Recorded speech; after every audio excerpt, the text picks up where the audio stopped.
Bem-vindos a mais uma aula de máquinas de fluxo. O tema da aula de hoje, tanto esperado, é cavitação. Nós vamos falar sobre esse assunto que é tão amplo e tão importante para a nossa disciplina na engenharia mecânica.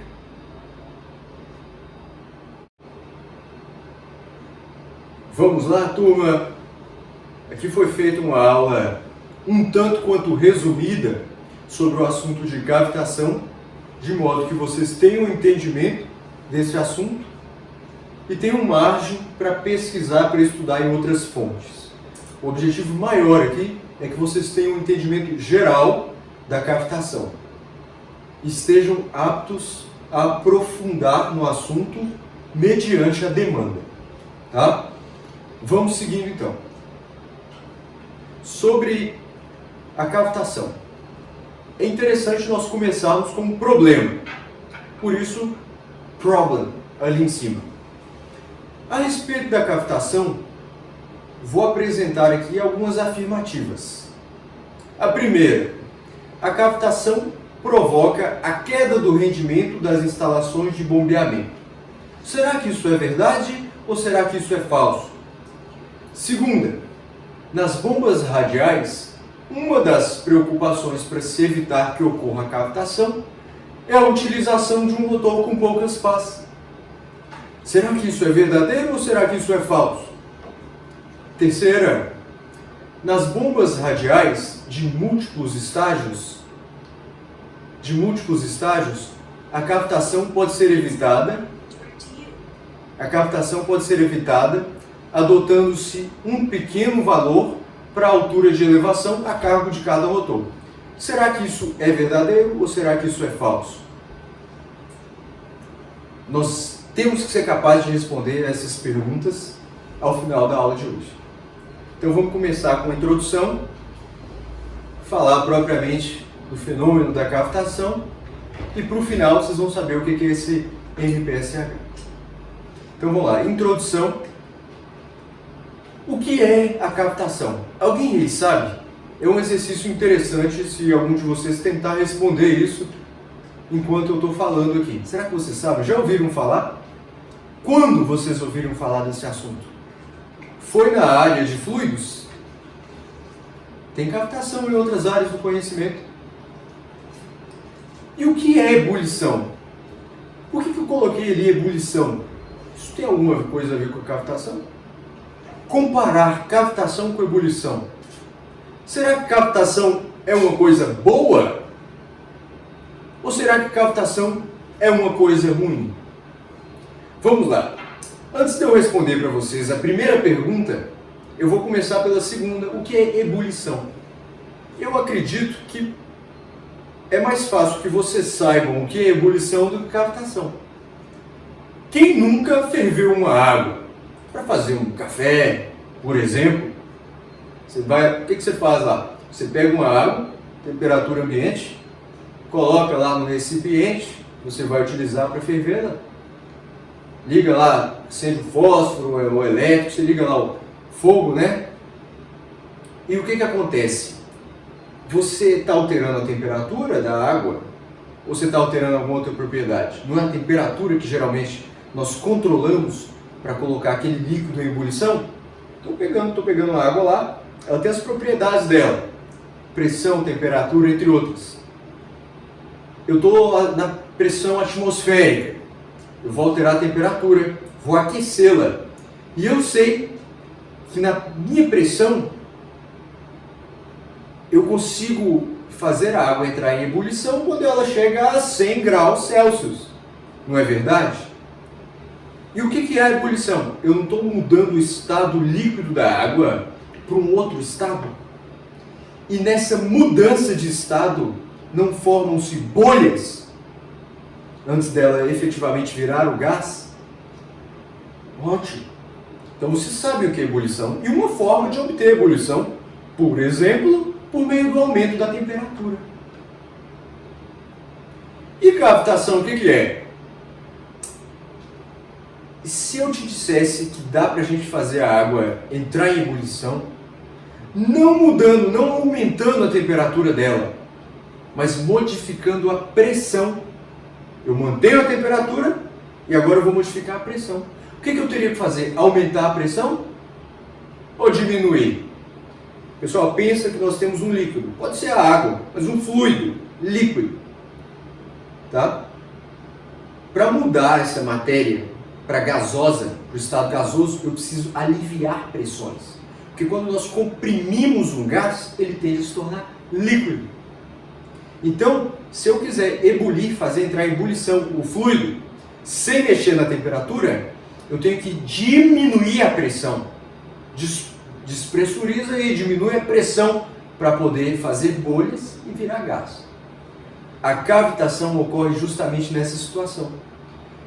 Bombas não são máquinas de fluxo do tipo reação?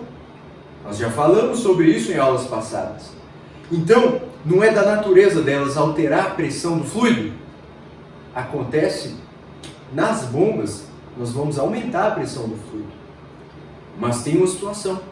Na passagem do fluido pelo rotor, mais precisamente na parte de sucção, pode acontecer uma redução momentânea da pressão. E pode acontecer, pasmem vocês, do fluido atingir a pressão na qual ele se torna vapor. Isso não vai acontecer com o fluido inteiro, mas com algumas partes dele. Por isso, em vez de ele todo virar vapor, ele está lá, ele é um fluido, mas algumas partes vão querer virar vapor, mas a maioria vai estar fluido ainda. Vão formar bolhas, vão formar cavidades, que são essas bolhas em meio ao fluido. Mas Henrique, eu já ouvi falar que cavitação é um problema. A cavitação para as máquinas de fluxo, mais precisamente para as bombas que nós viemos falando até aqui, vai ser negativa. Então ela é ruim, tá? É um dislike, é ruim a cavitação. Por quê? Essas bolhas podem danificar o nosso equipamento. Eu vou mostrar como. Vou mostrar para vocês como, agora entrando aqui na cavitação propriamente dita. Eu vou dar alguns exemplos primeiro. Olha para vocês verem o exemplo de um motor que sofreu cavitação. Outro ali em cima, à esquerda de vocês.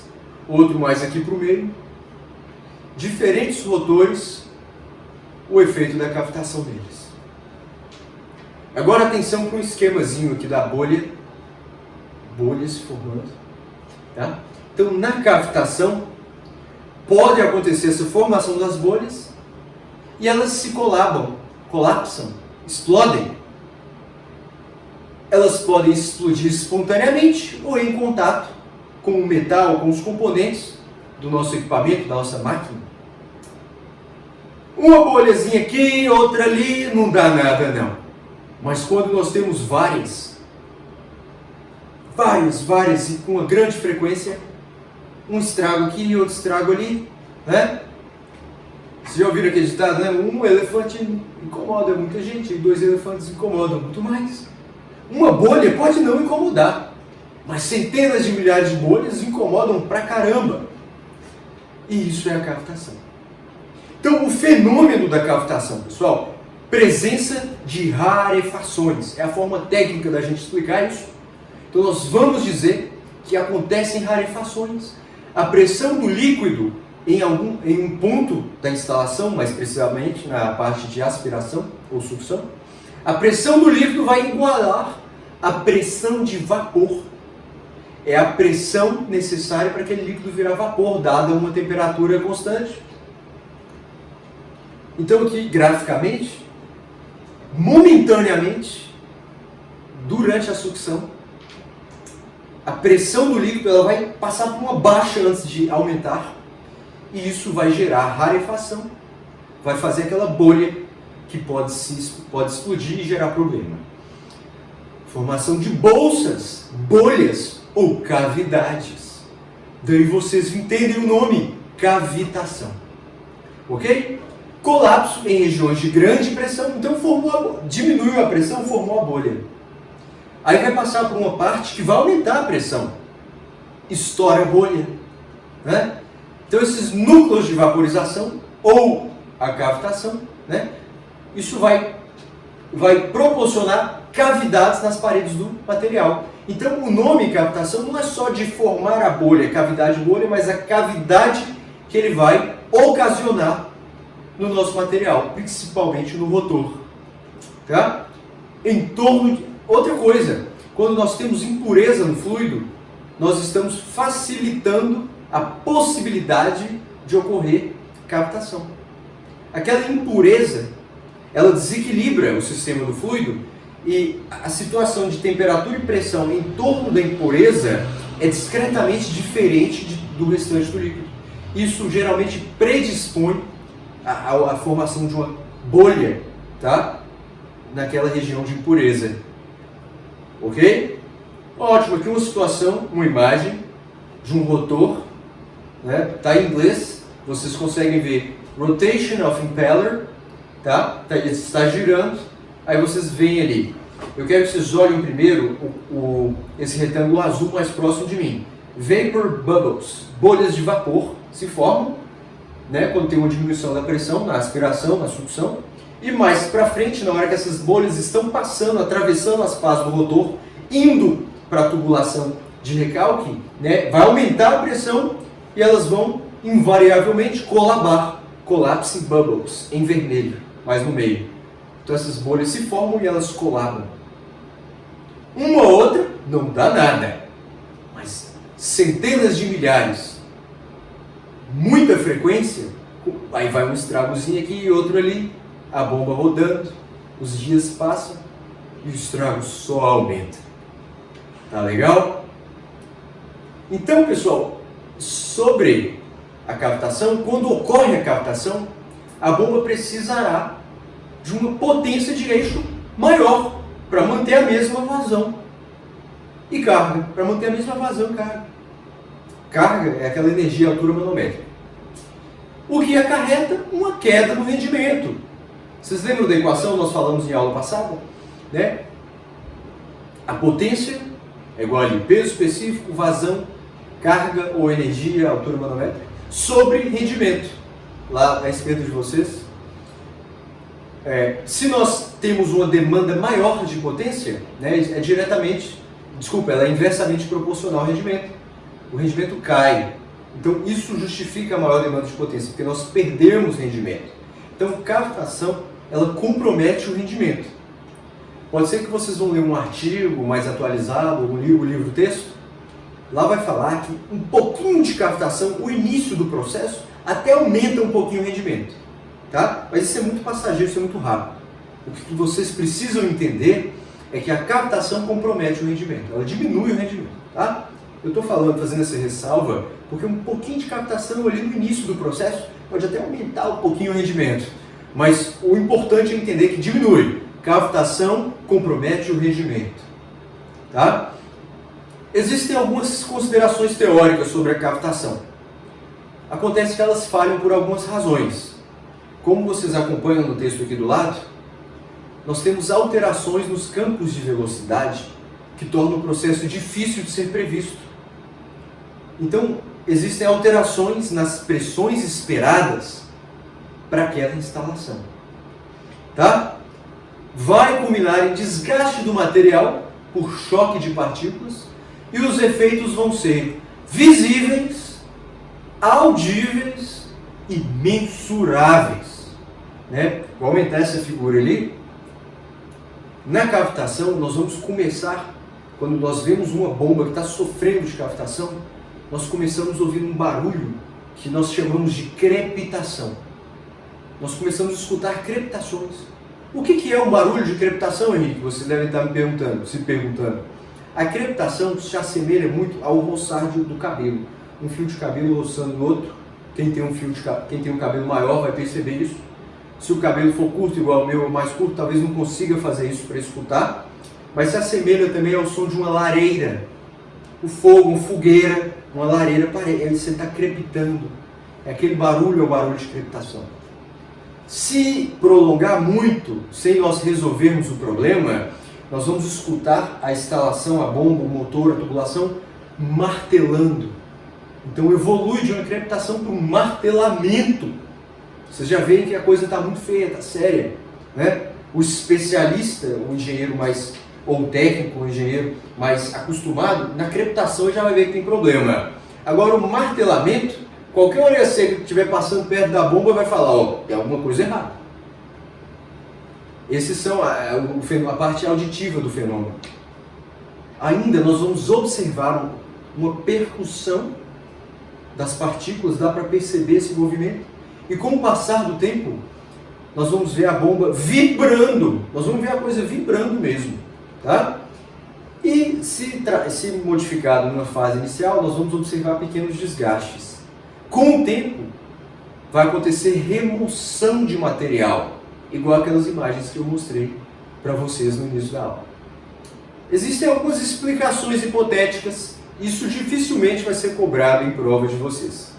Mas pode-se dizer que as alterações elas vão ser periódicas, né? As alterações nas bolhas, vão acontecer alterações periódicas, forma uma bolha aqui e outra ali, e muito rápidas. É muito rápido, forma, estoura, tá?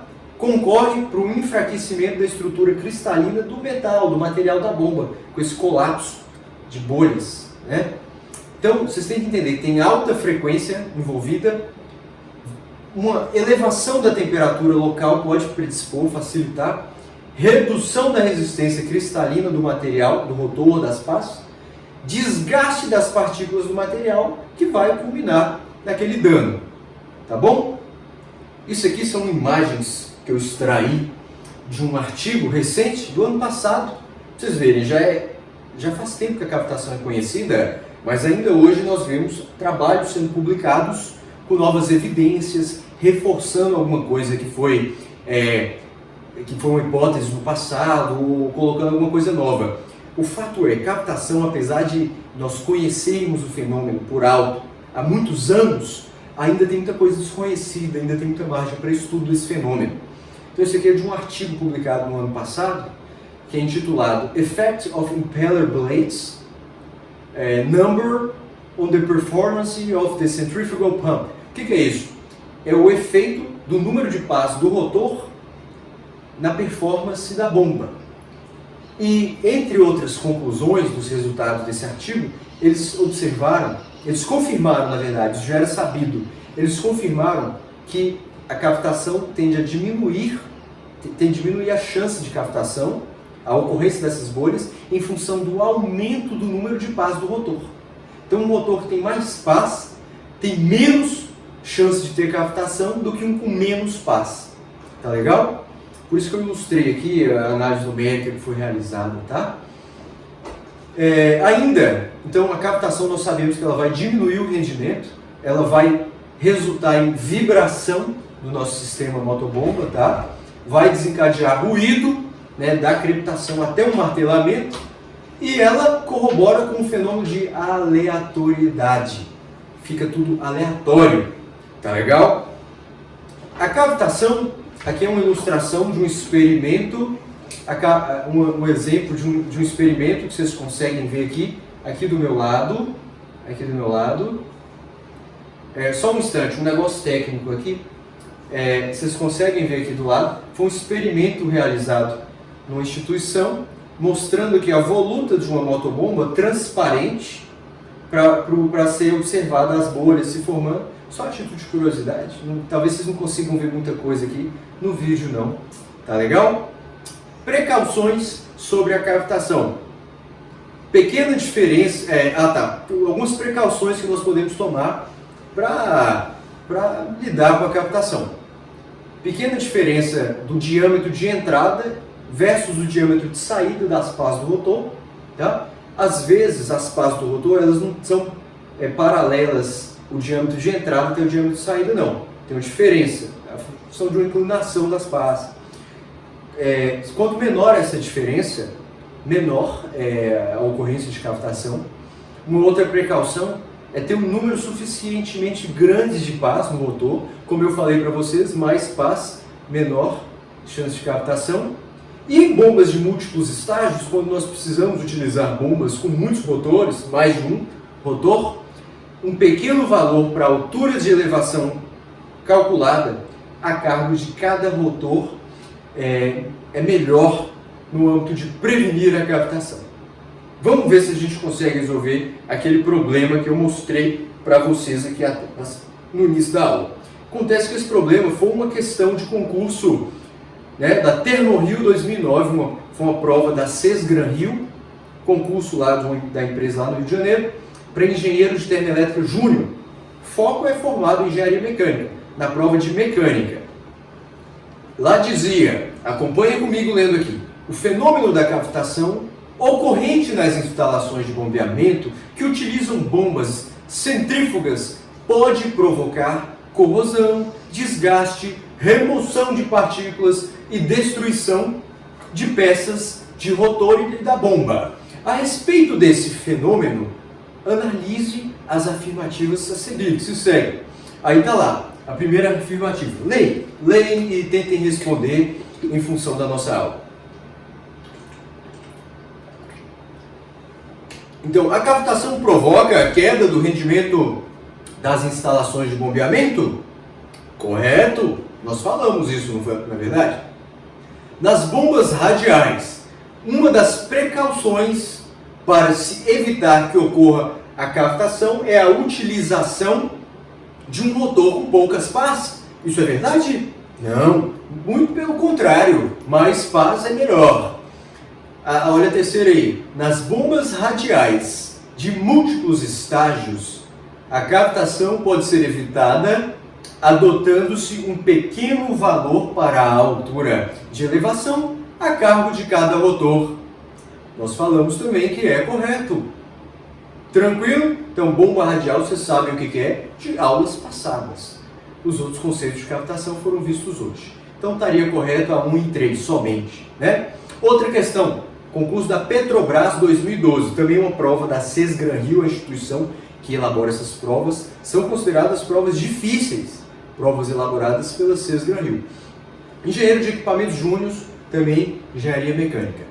Vamos lá, o fenômeno da cavitação pode ocorrer em bombas centrífugas, afetando-lhes o desempenho. Esse fenômeno consiste vamos ver a opção A, vaporização do líquido que está em movimento devido à alteração do seu volume esperado, que no caso diminui e alcança o volume específico de vapor correspondente à sua temperatura. Ou B, vaporização do líquido que está em movimento devido à alteração na sua massa específica, que no caso aumenta a alteração e alcança, a massa específica de vapor correspondente à sua temperatura. Eu vou lendo e vocês já vão falando se está certo ou errado. Já vão falando aí.